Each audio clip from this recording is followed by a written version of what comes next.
नमस्कार। स्वागत है आपका हमारे YouTube परिवार लक्ष्य शूटर्स में।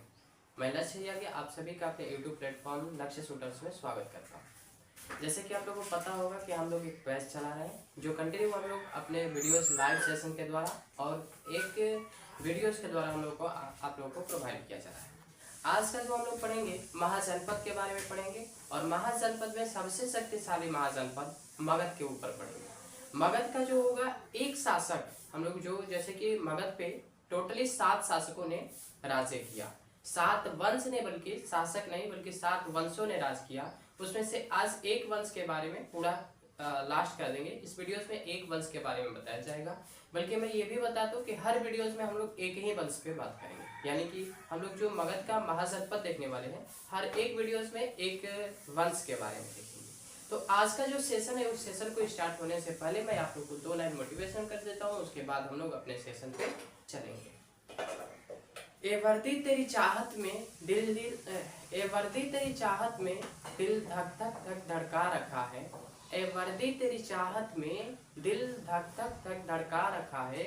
तू सपनों में ही नहीं आती हकीकत में भी तड़पा रखा है। और इसी के साथ हम लोग आते हैं आज का जो सेशन है उस पर बात करते हैं। आज जैसे कि मैंने आपको बताया मैं पढ़ाऊंगा मगध। जैसे कि आप लोगों को पता होगा हमारे यहाँ टोटली कितने महाजनपद थे। इनसे पहले मैं आपसे बात कर लूं महाजनपद की। महाजनपद टोटल कितने थे? 16 थे। इससे भी पहले अगर मैं बात करूं महाजनपद पे कैसे आते हैं तो भैया पहले कबीला बनता था, कबीला से गांव बनता था, गांव से जनपद बनता था और जनपद से महाजनपद बनता था। मतलब मेरे कहने का है कि सबसे पहले क्या होता था? छोटा चीज होता था कबीला, इसके बाद गांव बनता था, गांव के बाद जनपद बनता था और जनपद के बाद महाजनपद बनता था। आज भी वही स्थिति है, सिर्फ कबीला को छोड़ दिया जाता है। आज क्या बनता है? पहले गांव बनता है, गांव के बाद ब्लॉक बनता है, ब्लॉक के बाद हम लोग कह देते हैं कि एक आता है अंचल, शायद कहा जाता है, लेकिन अंचल हमारे यहाँ ब्लॉक ही को कहा जाता है। लेकिन उसके बाद एक आता है जिसे कि हम लोग सब डिविजनल कहते हैं, वो आता है। उसके बाद हमारा ये कह सकते हैं कि जिला आता है और जिला को ही आज हम लोग पहले क्या कहते थे? जनपद कहते थे। जिला को ही क्या कहा जाता था? पहले जनपद कहा जाता था। जो महाजनपद है आज मान लीजिए कि राज्य हो गया है, यानी कि हमारे यहाँ उस टाइम में कितने थे? 16 थे। और 16 में सबसे शक्तिशाली यानी सबसे पावरफुल कौन था? सबसे शक्तिशाली हमारा कौन था? मगध था। क्या था? सबसे शक्तिशाली या फिर आप कह सकते हैं सबसे पावरफुल कौन सा महाजनपद था? तो सबसे पावरफुल था मगध, हमारा सबसे शक्तिशाली था। दूसरा ये स्टार्ट कहाँ से हुआ? मतलब मगध की जो विस्तारित फॉर्म है यानी कि शुरुआती फॉर्म है वो कहाँ से होती है? तो यह गंगा के दक्षिण में स्थित था। मगध जो है गंगा के कहाँ था भैया? गंगा के दक्षिण साइड में था। कहाँ पे भैया था? दक्षिण साइड में। ठीक है, यहाँ तक तो हो गया। हम आज जो चर्चा कर रहे हैं मगध के एक वंश मतलब शुरू से बताएंगे, एक वंश की चर्चा आज हम लोग लास्ट कर देंगे। ठीक है, अब देखिए फिर अगला हमारा है कि यहीं से क्या हुआ? विकास की उत्पत्ति हुई। जैसे मैंने आपसे पहले ही जब मैंने फर्स्ट वीडियोस बताया था जिसमें मैंने पाषाण काल के बारे में पढ़ा था, उसमें कहा था कि भैया आज भी वही रहता तो हम लोग को अच्छा लगता। जैसे खाना खाया, मन किया तो खाना खाया, भूख लगा तो खाना खाया, नहीं तो सो गया। अरे भैया आज तो बहुत प्रेशर हो गया है, पढ़ाई के प्रेशर, नौकरी के प्रेशर, अदरवाइज मतलब समाज के प्रेशर, अलग अलग प्रेशर आजकल हो गए। लेकिन पहले कितना आसान था, अरे मन किया तो खाओ, नहीं किया तो सो जाओ। लेकिन विकास की उत्पत्ति सबसे अधिक कहां से हुई? विकास की उत्पत्ति हमारे मगध साम्राज्य से हुई। ठीक है, यहां से हो गई। आपसे कोई ये भी पूछ सकता है कि जो महाजनपद थे सबसे ज्यादा कहाँ थे? तो सबसे ज्यादा आपके कहाँ पे थे भैया? यूपी, यानी कि आज के प्रेजेंट टाइम में जिसे आप लोग उत्तर प्रदेश का नाम देते हैं, यहीं पे हमारा सबसे क्या थे? सबसे ज्यादा महाजनपद थे। कितने महाजनपद यहाँ पे थे? 8 महाजनपद थे। ठीक है, मुझे विश्वास है कि आप लोग को यहाँ तक समझ में आ गया होगा। एक मिनट।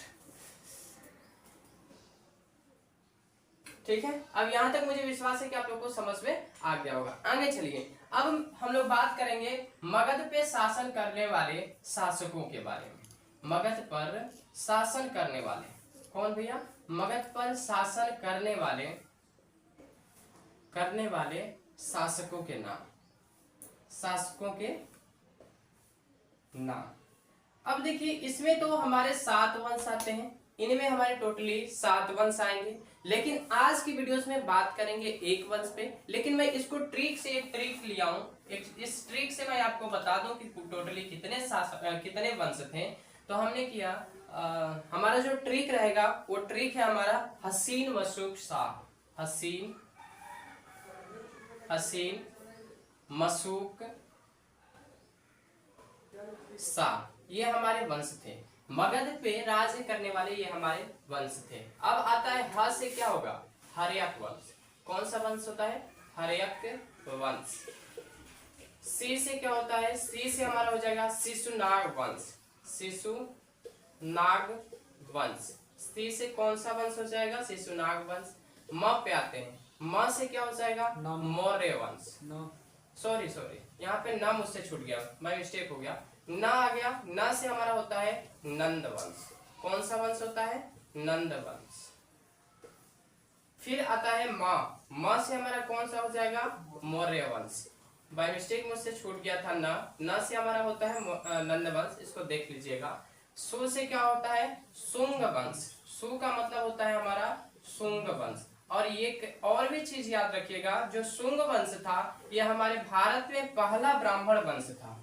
कौन था, ब्राह्मण वंश था। पहला हमारा एक कौन सा वंश था, ब्राह्मण वंश था, जिसने बौद्ध के स्तूपों को, मतलब बौद्ध धर्म के जो रहने के लिए इलाके बने थे, उस इलाके को भी इसने बर्बाद किया था, नष्ट किया था। इसलिए इसे हम लोग बौद्ध का मतलब कह सकते हैं, उतना इसने प्रचार प्रसार नहीं किया, मतलब इसको कह दीजिए कि विनाशक माना जाता है। बौद्ध के जो धर्म के अनुयायी लोग थे, जो मतलब स्तूप वगैरह बनाए थे, उसका इसने विनाश किया, इसलिए इसको विनाशक कहा जाता है। क आता है, क का मतलब होता है कण्व वंश। कौन सा होता है, कण्व वंश। ठीक है, कण्व वंश हो गया। अब लास्ट आता है हमारा स से, तो स का मतलब होता है सातवाहन वंश। कौन सा होता है, सातवाहन वंश। अब देखिए सातवाहन वंश की अगर मैं बात करूं तो थोड़ा सा मैं मतलब बताने के लिए लास्ट में फिर से बताऊंगा, इसके लिए आप लोग टेंशन मत लीजिएगा कि सर यहीं तक बताए, और भी विस्तारित रूप से बताइए। हम लोग जो ये सेशन चला रहे हैं एकदम डीपली अंदर तक ही जाने के लिए चला रहे हैं, ये नहीं कि बस बाहर से बताया बस चला गया, नहीं। क्या मतलब पड़ता है, हम लोग जो भी बताएंगे एकदम अंदर तक जाएंगे, डीपली जाएंगे, क्योंकि ये हम लोगों का क्या है, एक तरह से करिए फाउंडेशन बेस चल रहा है। हम लोगों को कोई प्रॉब्लम नहीं है, साल भर चले, 1.5 साल चले, कितना भी दिन चले, लेकिन हम लोग चलाएंगे। अब देखिए ये हर्यक वंश, शिशुनाग वंश, नंद वंश, मौर्य वंश, शुंग वंश और कौरव वंश, ये सभी पृथ्वी वंश थे, पृथ्वी वंश थे। ठीक है, लेकिन जो सातवाहन वंश थे ये हमारा मात्र सत्तात्मक वंश थे, मात्र सत्तात्मक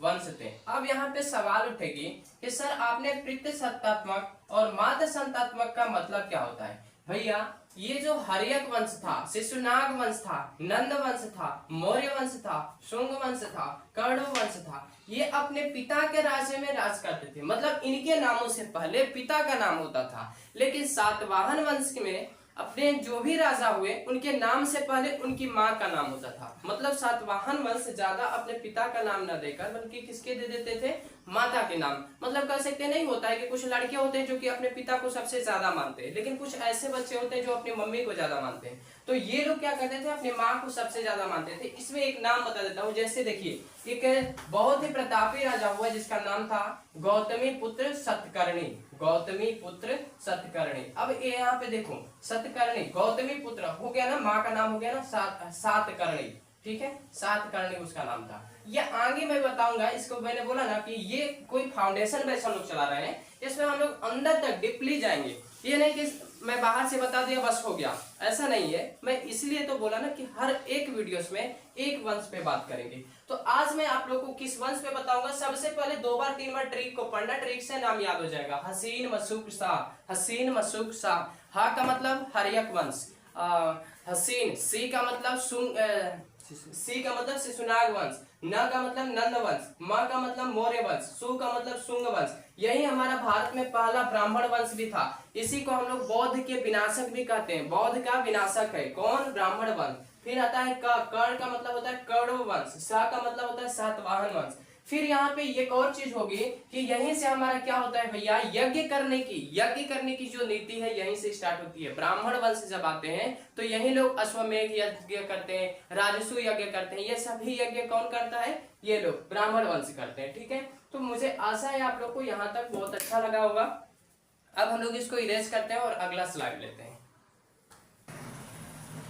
ठीक है, तो आप लोगों को ट्रिक याद हो गया होगा। हमने ट्रिक क्या दिया, हसीन मसूक सा, याद रखिएगा, हसीन मसूक सा। और हसीन मसूक सा अगर एक साथ इन तीनों को मिलाएंगे तो 7 वंश हमारे हो जाएंगे। जैसा कि आपको मैंने पहले वीडियोस में बता रखा था कि मैं इस वीडियो में सिर्फ एक वंश, या फिर इस वीडियोस में क्या, हर एक प्रत्येक वीडियोस में मैं सिर्फ एक ही वंश के बारे में बात करूंगा, एक वंश से ज्यादा मैं बात नहीं करूंगा। तो आज के इस वीडियोस में हम लोग किस वंश पे बात करेंगे, सिर्फ हम लोग बात करेंगे हर्यक वंश। और हर्यक वंश मगध पे पहला शासन करने वाला वंश था। मगध पे शासन करने वाला पहला वंश, यहाँ पे लिख देता हूं, मगध महाजनपद पे, मगध महाजनपद पर राज्य करने वाला पहला वंश, पहला क्या था भैया, वंश था। और इसमें सबसे पहला राजा कौन सा आता है भैया, बिंबिसार आता है, बिंबिसार आता है। मोतियाबिंद वाले जरा केयर से देखना, एक बिंबिसार है और ये बिंबिसार है। मोतियाबिंद जिसको हुआ होगा ना वो थोड़ा ध्यान से देखना, क्योंकि वो लोग कंफ्यूजन में हो जाते हैं। यहाँ पे मैंने बिंबिसार लिखा है, बिंबिसार नहीं लिखा है, बिंबिसार लिखा है। ठीक है, अब देखिए इसने क्या किया कि अपने साम्राज्य को, जैसे मान लीजिए मगध में जब ये राजा बन जाता है तो एक नीति अपनाता है। नीति को आप लोग को पता होगा, इंग्लिश में हम लोग क्या कहते हैं, पॉलिसी कहते हैं। थोड़ा आसान पड़ेगा इसलिए मैंने इसका पॉलिसी कह दिया। और इसी को हिंदी मीडियम वाले कोई वीडियो देखा होगा तो इसको नीति कहते हैं। ठीक है, तो इसने बिंबिसार ने अपने मगध के साम्राज्य बढ़ाने को, मगध का जो साम्राज्य था, जो इसका कह सकते हैं कि एरिया था, उस एरिया को बढ़ाने के लिए एक नीति अपनाता है। और उस नीति का नाम रहता है वैवाहिक नीति। क्या नाम रहता है, वैवाहिक नीति। अब इसमें देखिए, इसमें क्या करता है, पता लगाता है कि किस किस राजाओं के पास सिर्फ लड़कियां हैं, लड़के नहीं हैं। और लड़कियां जिनके पास रहती हैं उनसे शादी कर लेता है। और आपको पता ही होगा कि जब ऐसा सिचुएशन आता है कि जिस राजा या फिर जिस घर में सिर्फ लड़कियां रहती हैं तो उनका जब शादी होता है तो उन लोगों को क्या कर दिया जाता है, जो भी धन रहता है उनके पास चला जाता है, मतलब उनका जो दामाद होंगे उनके पास चला जाएगा। तो ये जब राजाओं से की लड़कियों से शादी कर लेता था, वैवाहिक नीति जब अपना दिया, तो जब शादी करता था ना तो इसके पास क्या होता था, जो भी ये मतलब राजाओं के पास, जैसे मान लीजिए यहाँ पे कोई राजा राज कर रहा है और ये है यहाँ पे, ठीक है, मगध यहाँ पे, और इसकी लड़की से क्या करता है, ये लड़की से इसकी क्या कर लिया, शादी कर लिया सपोज दैट। तो इसका जो मान लीजिए इतना दूर में साम्राज्य हो गया ना, ये किस में आ गया, मगध में आ गया, यानी यहाँ से मगध का विस्तार किया। अब देखिए ये बड़ा खचड़ा था, ये शादी पे शादी करते जा रहा था, शादी पे शादी करते जा रहा था। अब इसका एक लड़का जन्म लेता है, और उस लड़के का क्या नाम रखता है, ये लड़के का नाम रहता है अजात शत्रु। क्या नाम रहता है, अजात शत्रु नाम रहता है। इसका उत्तरदायी है, इसका कह सकते हैं ये क्या है, उत्तरदायी है। उत्तरदायी का मतलब क्या होता है कि इसके बाद यही राजा बनेगा। बिंबिसार के बाद राजा कौन बनता है, अजात शत्रु। लेकिन मैं अजात शत्रु के बारे में मैंने जैसे पहले ही बता दिया था ना कि हम लोग क्या करेंगे, हर एक वीडियोस में एक ही वंश के बारे में बात करेंगे, लेकिन उनके अंदर क्या करेंगे, डीपली घुसते जाएंगे। डीप जितना हो सके उतना गहरा घुसेंगे, क्योंकि हमारा ये जो बैच है ये बहुत लंबे समय तक चलने वाला है। मैं किसी कंपटीशन का इस पर तैयारी नहीं करा रहा हूँ कि तैयारी हो जाएगा, ठीक है। आप लोग को एक कह सकते हैं बेसिक में मजबूत कर रहा हूँ, ठीक है। अब देखिए यहाँ पे जब ये अजात शत्रु जन्म लेता है, भाई जन्म जो लेगा तो वो बड़ा भी होगा, धीरे धीरे बड़ा होने लगता है। इधर इसकी नीति बनने नहीं हो रही है। इसकी नीति क्या है, वैवाहिक नीति। ब्याह पे क्या है, शादी पे शादी, शादी पे शादी, शादी पे शादी करते जा रहा है। अब आज की लड़कियां होती तो पता चलता, ये तो पहले वाले राजा थे ना, आज की लड़कियों से शादी हो जाए तो माथा पीट कर मर जाते हैं। और इसने अपनाया। अब ये क्या हुआ, अजात शत्रु बड़ा होते गया, बड़ा होते गया, होते गया, होते गया। एक दिन इसने क्या किया कि बिंबिसार से कहा कि पिताजी हमारा ब्याह कराई दो। जो अजात शत्रु था बिंबिसार से जाकर कहता है पिताजी हमारा ब्याह कराई दो, अब हमारी उम्र हो गई है। तो कहा कि अरे चोट्टा, अभी हमारा ब्याह रुकबे नहीं किया, अभी हमारी जमाने ढलबे नहीं की, और तुम्हारा ब्याह करा दे, बेचैन हो गया तुमको शादी करने के लिए। तो क्या कहता है कि अरे अब वो कहा अजात शत्रु अपने बिंबिसार पिताजी से कहता है। अब भाई जाहिर सी बात है, आज तो हम लोग कह भी नहीं सकते, अपने मम्मी पापा से नहीं कह सकते कि अब मेरा उम्र हो गया है, मेरा शादी करा दीजिए, चाहे कुछ भी करा दीजिए। वो हो सकता है, मतलब अब पहले के जमाने को उतना तो मैं बात नहीं कर सकता। ये जो कहानी, उस कहानी को बताता हूँ। अजात शत्रु इसके बिंबिसार के पास जाता है और कहता है पिताजी हमारे ब्याह कराई दो।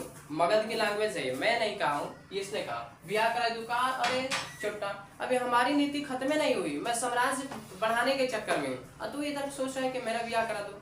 अभी मेरी ब्याह तो पूरा हो जाने दो, मेरा तो शादी हो जाने दो पूरा। अब ये शादी पे शादी कंटिन्यू इसका चलते जा रहा है, चलते जा रहा है, चलते जा रहा है। अब एक दिन क्या हुआ, अजात शत्रु को प्रेम हो जाता है।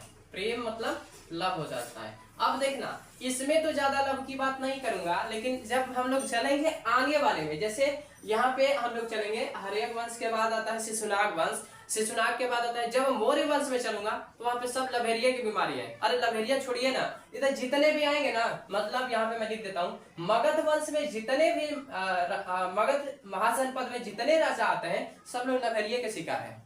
जितना आएगा सब खाली लड़कियां पटाने के चक्कर में पड़ा रहता है। अब यहाँ पे देखिए, अब इसको क्या होता है, प्रेम हो जाता है, लव हो जाता है। और लव भी देखना किससे, बहुत बढ़िया आदमी से होता है। किससे होता है, तो अपने मामा की लड़की से। किससे हो जाता है, मामा की लड़की से। अब एक चीज बताओ, ऐसा तो हम लोग के मतलब हम लोग अपने धर्म में मानते हैं कि मामा की लड़की हमारी क्या लगेगी, बहन लगेगी, लेकिन फिर भी ये क्या करता है,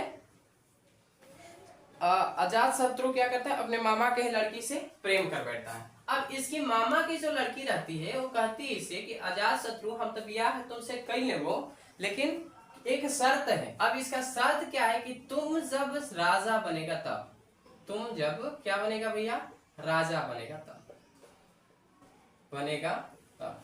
अब तो भैया बड़ी प्रॉब्लम आ गई। इसने कहा कि भैया मैं ब्याह तो कर लेंगे, मतलब मैं तो शादी तो कर लूंगी, लेकिन एक शर्त है, तो राजा बन जाएगा तो मैं शादी कर लूं।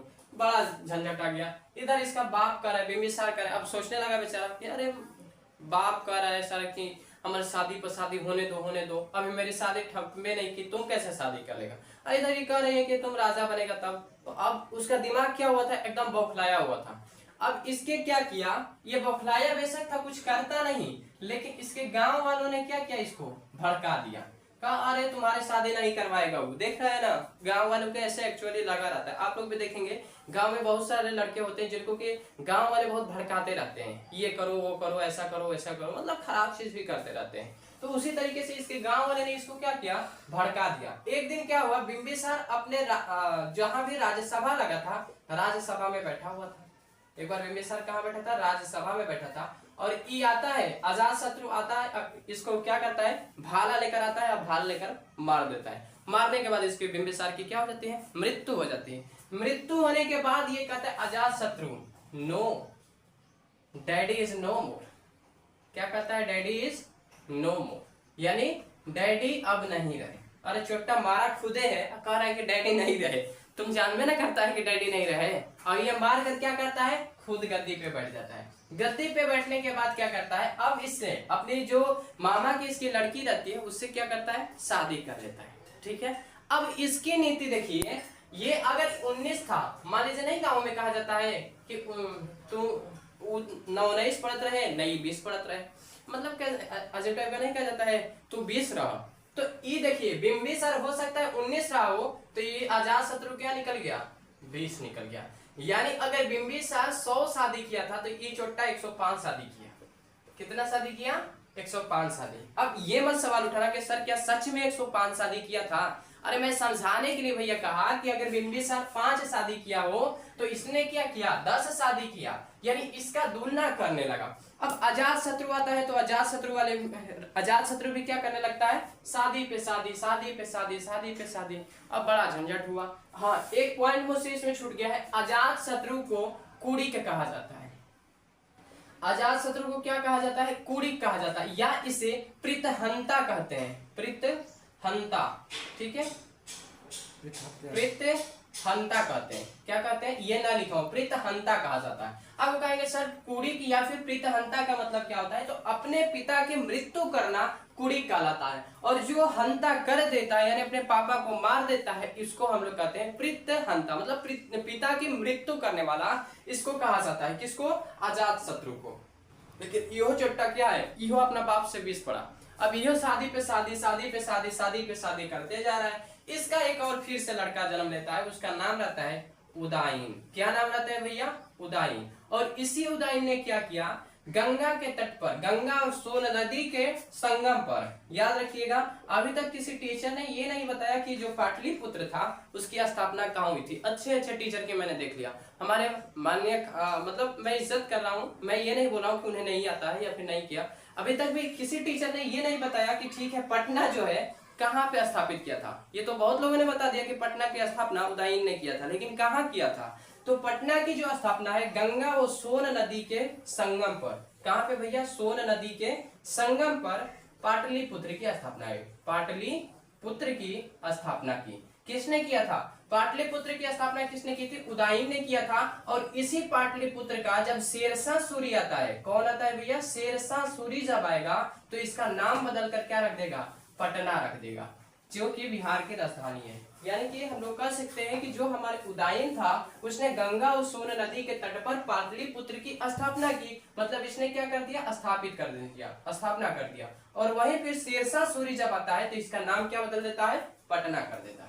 अब ये देखिए उदयन जब हो जाता है, सेम चीज उदयन भी कहता है कि डैडी हमारा शादी करा दो, कैसे यो छोटा उससे 20 निकल जाता है। अब ये अगर 100 शादी किया तो 105 शादी करने के फेवर पड़ जाता है। इसका भी क्या होता है, ये भी मतलब एक के बाद एक के बाद एक के बाद मतलब शादी करने ये भी स्टार्ट कर देता है। लेकिन ये नहीं कहता है, ये कहता नहीं है कि मेरा शादी करा दो, ये कहता नहीं है, मुझे माफी। अब देखिए अजात शत्रु से क्या होता है, अजात शत्रु मतलब थोड़ा भयभीत टाइप का रहने करता है, तो अजात शत्रु पूछते रहता है शादी करना है रे? ना ना अभी शादी नहीं करना। कुछ दिन के बाद क्या होता है, उदयन को भी इसके गांव वाले भड़का देते हैं, उदयन को भी भड़का देता है। अब जो भी कहो गांव वाले का काम क्या होता है? भड़काना ही होता है। अब ये नहीं बता सकते ना, इतिहास ये सब चीज नहीं ना लिखा जाता है कि उसको किस बात पे भड़काया था। और देखिए भड़कने और भड़काने में तो कुछ भी हो जाता है। तो इसने भी क्या किया, उदयन ने भी क्या किया, अपने पिता अजात शत्रु को मार दिया। क्या कर दिया? मार दिया भैया। इसीलिए इस वंश को ही, यानी कि मैं कह दूं कि हर्यक वंश को ही पृथहंता वंश के नाम से जाना जाता है। पृथहंता वंश। आपसे सवाल एक बार पूछा गया था आरपीएससी में, ठीक है, किसमें पूछा गया था? आरपीएससी। इसमें एग्जाम में पूछा गया था कि एक ऐसे वंश का नाम बताइए जो कि पृथहंता वंश है। कौन सा वंश है पृथहंता वंश? आपका मगध में जो पहला वंश था जिसका नाम था हर्यक वंश, इसी को हम लोग पृथहंता वंश के नाम से जानते हैं। क्यों पृथहंता वंश कहते हैं? क्योंकि इसमें जितने राजा आए अपने पिता को मारते गए, अपने पिता को मारते गए, अपने पिता को मारते गए। हाँ, अगर ये पार्टिकुलर पूछा जाता है कि किस राजा को, किस शासक को कुड़िक की उपाधि दी गई थी, तो कुड़िक बोला गया था अजात शत्रु को। देखिएगा अजात शत्रु और बिंबिसार में मिस्टेक मत करिएगा। बिंबिसार यहाँ पे मैं बिंबिसार लिखा हूँ, एक जो मैं पढ़ाऊंगा बिंबिसार पढ़ाऊंगा। अब देखिए उदयन की जब बात करते हैं, अब उदयन की जब चर्चा करूंगा, उदयन का एक सेनापति था, सेनापति, जिसका नाम क्या था? शिशुनाग था। क्या नाम था भैया? शिशुनाग। और इसी ने क्या किया, अपने उदयन जो था, उदयन को बोला कि चलिए महाराज हम लोग घूम फिर कर आते हैं, मतलब थोड़ा राज्य साम्राज्य देख कर आते हैं। अब ये तो चल दिए, इनको क्या पता, ये ले गया रास्ते में, इनको मार दिया, मार कर इनका काम है खत्म कर दिया। मर जा, हम ना राजा बनेंगे, तू बनेगा राजा, बकबक करता रहता है, बड़ा दिन से राजा है तू लोग, हटो। और इसने क्या किया, जब उदयन को मार दिया सेनापति शिशुनाग ने, मतलब जो शिशुनाग था इसने क्या कर दिया? मार दिया। और मारने के बाद एक वंश, उदयन के सेनापति का नाम शिशुनाग था, और इसे शिशुनाग ने कहा कि महाराज चलिए हम लोग साम्राज्य को घूम कर आते हैं, देख कर आते हैं। अब उदयन हो जाते हैं तैयार, उदयन घूमने के लिए जाते हैं। शिशुनाग इनकी क्या कर देता है? हत्या कर देता है। वो भी हत्या किस तरीके से करता है, तो इनके अंदर चाकू भोंककर हत्या करता है। ध्यान रखिएगा, जो अजात शत्रु रहता है किस चीज से मारता है? भाला से मारता है। उदयन का किस चीज से मारता है? तलवार से मारता है। और उदयन की मृत्यु किस चीज से होती है? चाकू से होती है। अब कहेंगे सर तलवार और चाकू में क्या अंतर होगा? तलवार जो होता है बड़ा रहता है, जबकि चाकू क्या होता है भैया? छोटा रहता है। अब इस पे मैंने जोर क्यों दिया, क्योंकि ये भी कई बार पूछा गया है कि जो हमारे बिंबिसार था उसको अजात शत्रु ने किस औजार से मारा था। तो भाला से मारा था, जो कि हम लोग पहले से पढ़ते आ रहे हैं। फिर ये आया बिंबिसार अजात शत्रु को उदयन ने किस चीज से मारा, कब मारा, तो उदयन भी एक सभा कर रहा था उसी टाइम, अरे सॉरी, अजात शत्रु एक सभा कर रहा था उसी टाइम में उदयन ने उसको क्या कर दिया, मार दिया। फिर आता है इसका उदयन को किसने मारा, शिशुनाग ने मारा, जो कि इसका सेनापति था। और शिशुनाग मार कर क्या करता है, शिशुनाग वंश की स्थापना कर देता है। किस वंश की, शिशुनाग वंश की क्या करता है भैया, स्थापना करता है। ठीक है, अब देखिए शिशुनाग वंश की स्थापना जो हो जाती है, इसको हम लोग देखेंगे अगले वीडियोस में। इस वीडियोस में इतना ही रहेगा। अगर आप लोग को ये वीडियो अच्छा लगा हो तो प्लीज हमारे चैनल को सब्सक्राइब कर दीजिए, हमारे वीडियोस को लाइक कर दीजिए, ज्यादा से ज्यादा लोगों के पास शेयर कर दीजिए, ताकि जानकारी हर लोगों को मिल सके। और ये जो हमारी जानकारी है वो सिर्फ बेसिक है, हम लोग आपको और से ज्यादा बेहतर देने की कोशिश करेंगे। जितने लोगों ने मुझे मैसेज किया हुआ था कि आरपीएफ की बैच चलाई जाए, भैया आपसे रिक्वेस्ट है कि हमारे जो यूट्यूब चैनल है इस पे प्रेजेंट टाइम में सिर्फ हम लोग जीके जीएस ही पढ़ाते हैं और दूसरा कोई सब्जेक्ट नहीं पढ़ाते हैं। तो या तो अगर आपको कोई और चैनल मिलता है जहां से आप रीजनिंग और मैथ कंप्लीट कर सकते हैं, तो आप हमारे चैनल पे आकर जीके जीएस कंप्लीट कर सकते हैं। क्योंकि प्रेजेंट टाइम में देखिए हमारे पास डिजिटल बोर्ड नहीं है, जिसके कारण वो जो दिखाना रहता है हम लोग को, ये जैसे कह सकते हैं कि हम लोग को जो चित्र दिखाना पड़ेगा वो हाथ से बनाना पड़ेगा, तो ये थोड़ा डिफिकल्ट हो जाएगा। इसलिए मैंने कहा कि अभी हमारे चैनल पे नहीं चल रहा है, आगे देखा जाएगा, आगे चलाने की कोशिश की जाएगी अगर आप लोगों का सपोर्ट रहता है। तो मिलते हैं एक नेक्स्ट वीडियोस में, तब तक के लिए जय हिंद, जय भारत, जय बिहार।